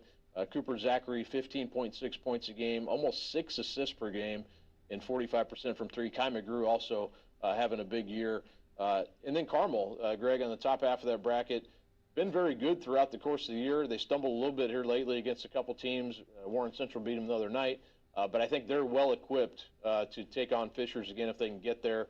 And they nearly beat them last time, lost by 3 points. So this sectional is always great. Can't wait to see what happens here. Those 2 first games will be very good. To the Mill is where that sectional takes place in Noblesville on March 3rd, 6th, and 7th. With that, we owe you a timeout. When we come back, just 8 more sectionals to show you, then the regional pairings after that as we are winding things down on the 116th annual IHSAA Boys Basketball Tournament Pairing Show right here on the IHSAA Champions Network, presented by Indiana Farm Bureau Insurance. This is your IHSAA. You won't believe what this guy Say yes to organ donation. Say yes to organ donation. What does that even mean? Here's what I found out. It means that if you die, your organs, like your heart, lungs, kidneys, and liver, could save other people. People who are sick and dying. So when you say yes to being an organ donor at the BMV, you're saying when I die, I want to help somebody else. That's it. It's just a way to make a difference. Message from Donate Life Indiana. Your yes saves lives. Hey, I'm ordering dinner. I was thinking burgers. Boom! I just earned a $600 bonus for opening up a checking account at Old National Bank. Sorry, what'd you say? Burgers? No, I definitely said 40-ounce dry-aged tomahawk steaks. Yep, with those little sauteed mushrooms. Earn up to a $600 bonus when you open an eligible checking account and complete qualifying activities. Visit oldnational.com/checking and get old. Member FDIC. Additional restrictions apply. Offer valid through June 30th, 2026. My grades were bad. I appeared to be doing good at my school life, but if you had seen me at home, it would have been a completely different story. I mean, it was just rough focusing on school when your mother is somebody you have to take care of. There are students who need somebody. Communities and Schools is helping more than 1.3 million kids get whatever they need to succeed in school. You can help change the picture of education at communitiesandschools.org. I hear people say we can't save every kid, but I think that we can. Today's broadcast on the IHSAA Champions Network is brought to us in part by Ivy Tech Community College. An Ivy Tech associate degree means you've got hands-on training on state-of-the-art technology. It also means you're earning $10,000 more a year just at a high school diploma. Get started at ivytech.edu. Greg Rakestraw, Kyle Nedrip, thanks to Cam and Heath and Brad and Jason and everybody else behind the scenes that make sure you get a quality product sent your direction, whether it's audio or video on the IHSAA Champions Network. Let's recognize a few more watch parties across the state of Indiana. The Huskies of Evansville North getting together. They will be in the last sectional that we call on the board. The Lawrence North Wildcats. Wildcats will hear their names coming up in just a matter of moments. And the Bossy Bulldogs. We referenced them in 3A. Guys, thank you so much, Coach Burkhardt. As always, best of luck to your team coming up this season. Now, before we get to those pairings, let's thank some more great radio stations across the state. The voice of high school sports for a generation or more in the region, We-FM in Michigan City, WHBU in Anderson. The folks at WMUN in Muncie do a phenomenal job covering all the schools in Delaware County. And, of course, you've been listening to Richmond Red Devil games on WKBV in Richmond pretty much since they invented radio. So, guys, thank you so much for being a part of the IHSAA Champions Network. With that, we've got 8 more sectionals to go. Let's show you those pairings now. Sectional number 9, Greenfield Central is the host. Muncie Central takes on Richmond in game number 1. Winner gets Mount Vernon of Fortville, the favorite here in sectional number 9. Bottom half of the bracket, Cougars of Greenfield Central draw the bye. They will take on Anderson or a really improved Pendleton Heights squad. But again, the conversation starts with the likely Mr. Basketball and Luke Ertl. Yeah, certainly. Luke Ertl having a great year. Obviously, last year he took this team on a run to the semi-state. Can they do it again? He's having a great year. 24.2 points, 9.9 rebounds, 6.8 assists, and they lost a lot from last year. Max Weiss also 13.3 points. But this Mount Vernon team, that's a good draw for them. The other game that catches your eye here, Anderson and Pendleton Heights on that first night. Anderson and Don Bowling, 19.6 points a game, 6 rebounds. You mentioned Pendleton Heights. Cooper Sims having a big year as a senior for this Arabians team, 21.5 points a game. So that should be a good game. And then the winner gets Greenfield Central. You could see Pendleton Heights, Mount Vernon in the championship game there if maybe things go to form. But this has been a good sectional in the past. We've seen some upsets here occasionally. Mount Vernon, a pretty significant favorite, I would say, though. Championship game last year at Muncie Fieldhouse was an all-timer as far as that sectional was concerned. Sectional number 10. Tech, what a venue. LN is the favorite here. Tech plays LC in game number 1 Tuesday night.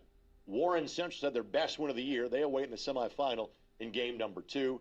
North Central and LN in game number 1. It is rare, but it happens here. LN is 7 wins clear of this field in sectional 10. Yeah, it's weird. This sectional usually is so balanced, and I think it still could be. Because, North Central and Lawrence North are longtime rivals, obviously, and anything can happen when those teams play each other. 6-point game, January 23rd. Yeah, and so I don't know that there's a huge gap necessarily. Lawrence North, to me, is a team with great chemistry this year. Just saw them play Pike the other night, and they took them right down to the wire. But this Lawrence North team, Brendan Miller, Kim Webster, just a very good team, I think, and I think they're well equipped to make a deep run. But again, you got to play your rivals here. Warren Central, even though their record's not great, trending in the right direction, and LC has talent too. So there's teams in here, and LC played L into a 2-point game early in the year. So you don't want to look past anybody in sectional 10. Sectional number 11, and simply put, somebody good's going home early here. Avon and Brownsburg, how about that for a rivalry game on Tuesday? Winner gets Ben Davis, and there's the jaw-dropping matchup of the bracket right there. Pike and Plainfield, 2 of the best teams in the state, playing Friday night at 6 o'clock at Plainfield on March 6th. Yeah, unbelievable matchup there on Friday night. And again, you'll see, those 2 teams have been ranked in the top 5 pretty much all year. To me, Pike is playing their best basketball here of late. I think they're a tougher team, physically and mentally than they were early in the year, and they've won some close games against some really good teams. Landon Lampley is really starting to emerge as a big-time player. Isaiah Hill, one of the best shot blockers in the country. You go down the list, Jahari Miller, a great point guard. But then Plainfield, this team, they've been building for this for a long time. Noah Smith, there's not a better guy to shoot a 15-foot jump shot, I would say, anywhere.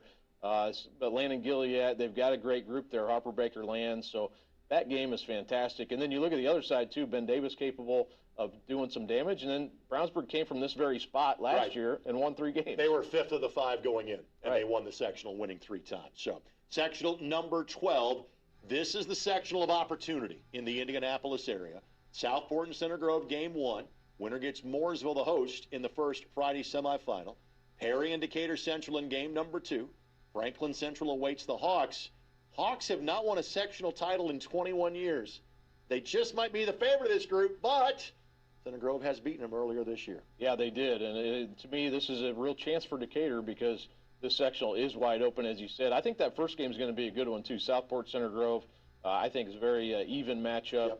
Yep. Decatur Central, like you said, have seen them play. I think they're capable. Perry's playing better, too. They played them within 10 points recently. But like you said, it's been a long time for Decatur. They've got a chance. Nash Sigmund, 13 points a game. Elias Zapato, almost 15 points a game, so good balance there. McKeel Baker also over 13 points a game. So they got 3 guys who can really score for them.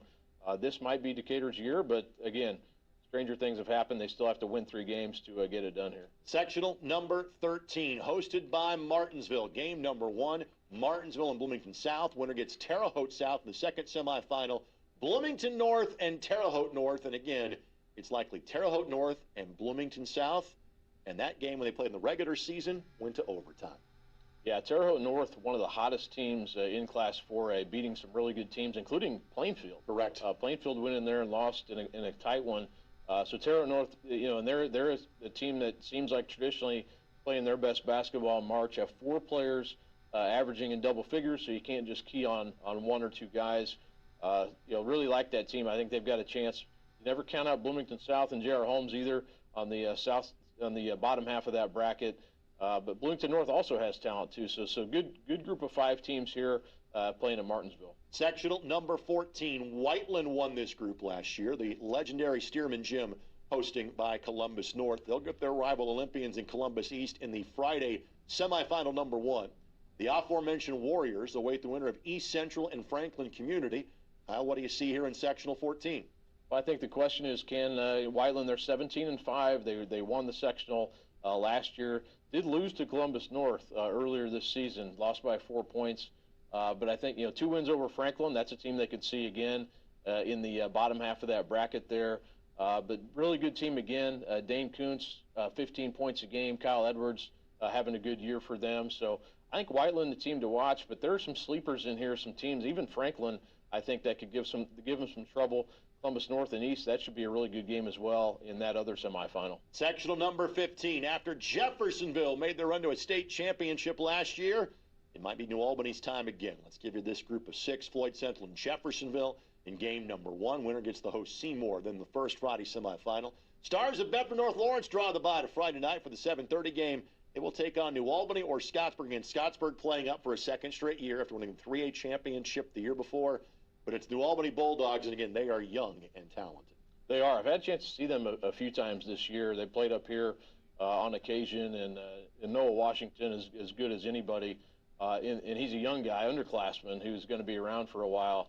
They should be able to get through and get to that championship game. Who they will see, we'll see. Jeffersonville, I would not count them out. They still play really hard. They can't score as well as they did last year. Obviously, when you lose guys like Trey Singleton and Michael Cooper, I mean, that's a pretty good group to lose there. But Jeffersonville, Floyd Central should be a really good game there in game 1.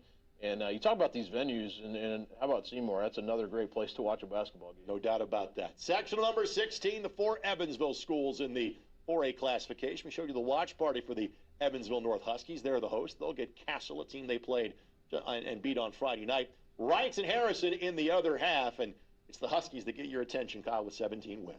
Yeah, they got off to a great start to this season, coming in 16-4. Bryson Chapman, 17 points a game and about 6 rebounds. They look to be, and again, you're playing rival teams, and it's not as easy as it always looks on paper, no doubt about that. But I would say Evansville North, the team to beat here in this 4-teamer and they're playing at home. Let's reference some of the great radio stations that are broadcasting our program tonight, as we have literally now shown you. Every team in the draw, thanks to our friends at WZZY in Winchester, WYMR in Culver, WKVI in Knox, WTCA in Plymouth, and WFNB, the fan base in Brazil, not to mention WREB in Greencastle. When we come back, another slew of watch parties, and then regional pairings. We'll fly through those when we come back, because we're running out of time on the IHSAA Champions Network, presented by Indiana Farm Bureau Insurance. This is your IHSAA.